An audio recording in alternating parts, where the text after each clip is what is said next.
Hello and welcome to the final Yume Nikki video. This is the review video, because we finished the series. If you haven't watched the series, it is fully on the channel if you're interested.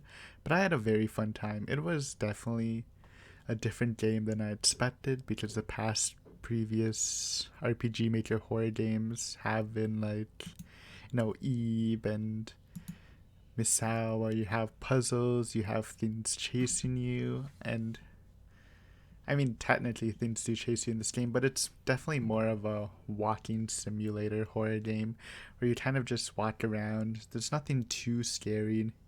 Like, they didn't get this overwhelming, scary atmosphere like they did in Eve, but it's more like it's just going through lots of vast and different worlds, dream worlds, exploring like very weird stuff, and it's very fun. I really enjoyed that aspect of it, how chill it was. Through my playthroughs, I used the wiki a lot just to experience as much as the game as I can. But if you are into like exploration, blind exploration, and you don't mind if you do miss stuff, like just in case you do, because it's probably natural to miss stuff. Because even if I was using the wiki, I definitely missed some events, and there are also RNG events. So like, yeah, it's good for both parties. Um, the one thing I don't like about exploration is the RNG events, and in particular, like the ones that are like 1 out of 10, where you just have to like keep farming the areas. It seems a little bit annoying, or like the super ones, like 1 out of like 300.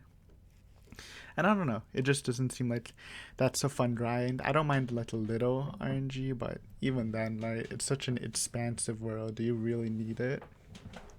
I do.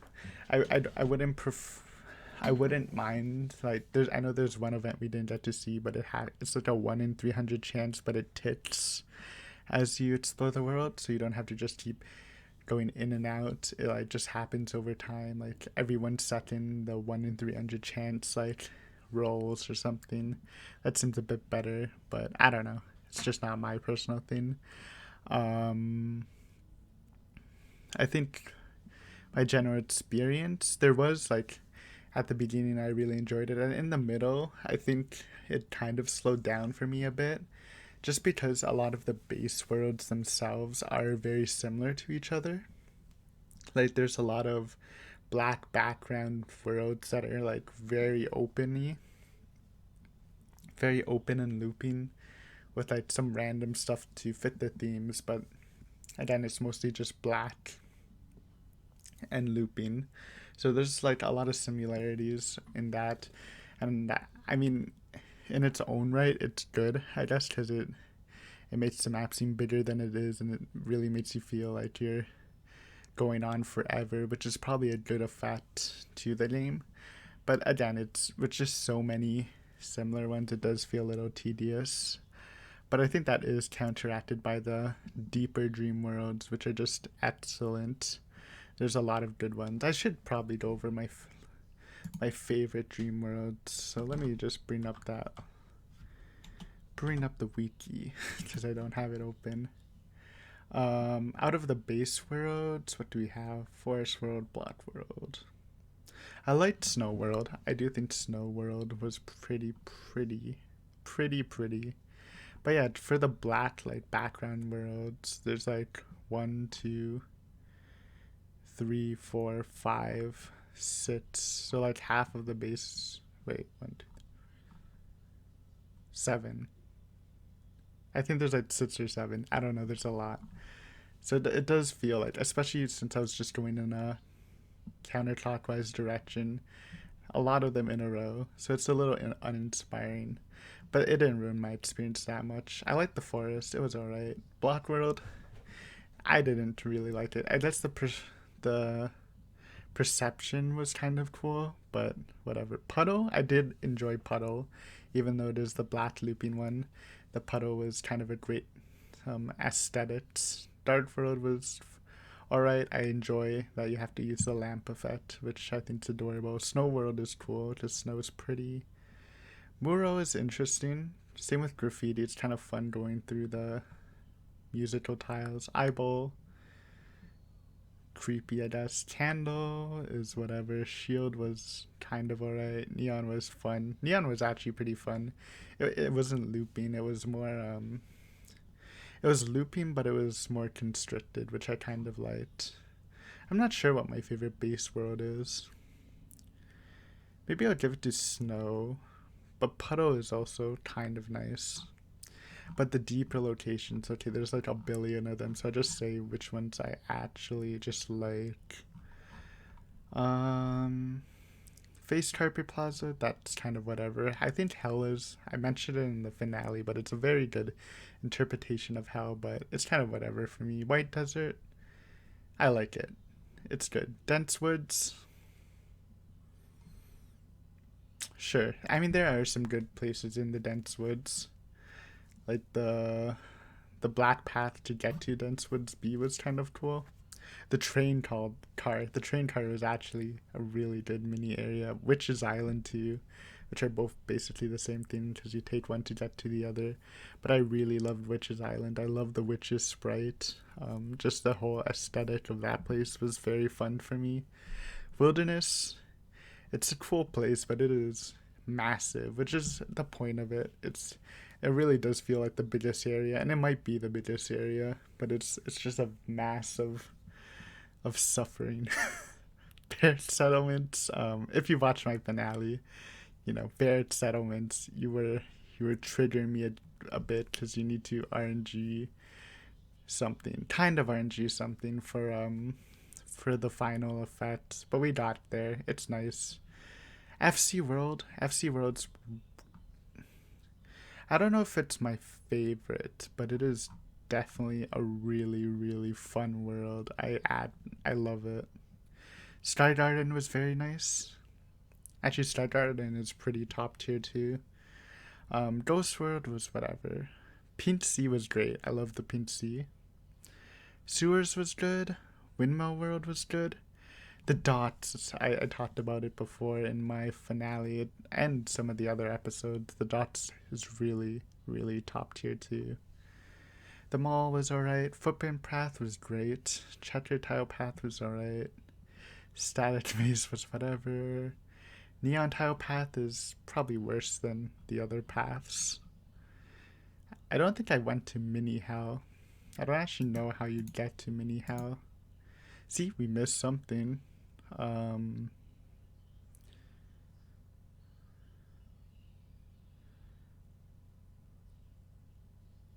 Apparently we get there through Number World. Well, whatever. We missed Mini Hell. It looks like hell though. Gelatine World is actually pretty spooky. That was like the first or second deep world I went to. That was cool. Lamp World, I love the lamps. What can I say? Teleport Maze was cool. Staircase of Hands was kind of whatever. Underground World was kind of whatever. But the spaceship in Mars, fun times. So what did I like the best out of the deeper locations? Witch's Island with the train car, I think is my favorite aesthetically, but FC World comes in a close second.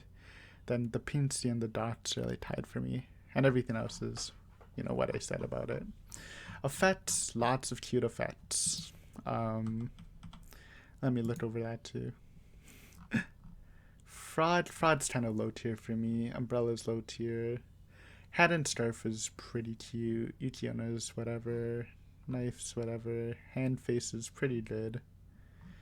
I won't go over it. Towel is high tier. Lamp is high tier. Bicycle is high tier. Lawn hair is high tier.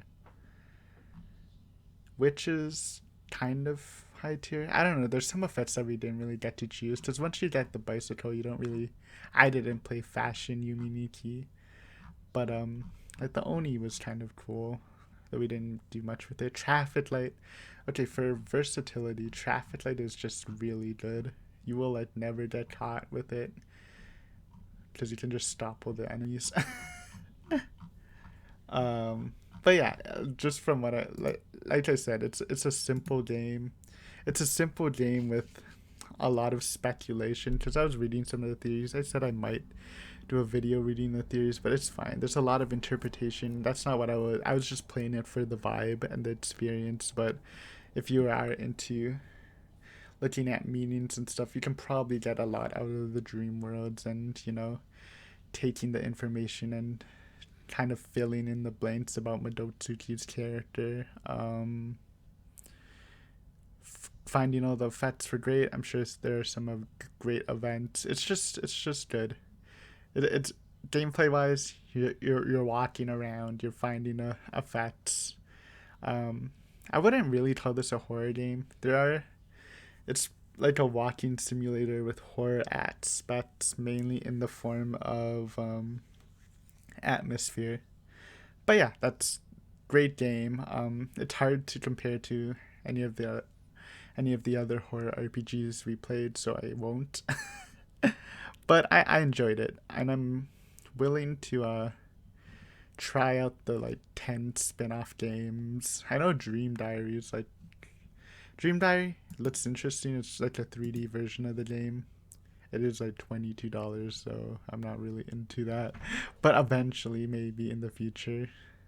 Obviously not right now, since there's like no point of doing that. But yeah, it was definitely a unique experience that I feel like I won't be able to experience anywhere else. So I'm very happy about that, and I would recommend it. It's free. It's fun. I mean, yeah, it's free. There's literally no point of not trying it if it does sound interesting. But thank you for watching. It was great playing Yume Nikki. I hope anyone who watched it enjoyed me playing Yume Nikki. If you're watching this and you haven't watched the Yume Nikki playthrough, again, it is on YouTube, the full thing, full 12 episodes.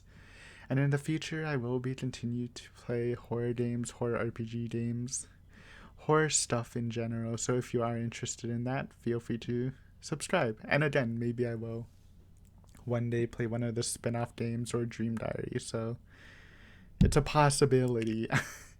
So just in case that does happen, you can subscribe and you will know if that happens. But yeah, thank you for watching.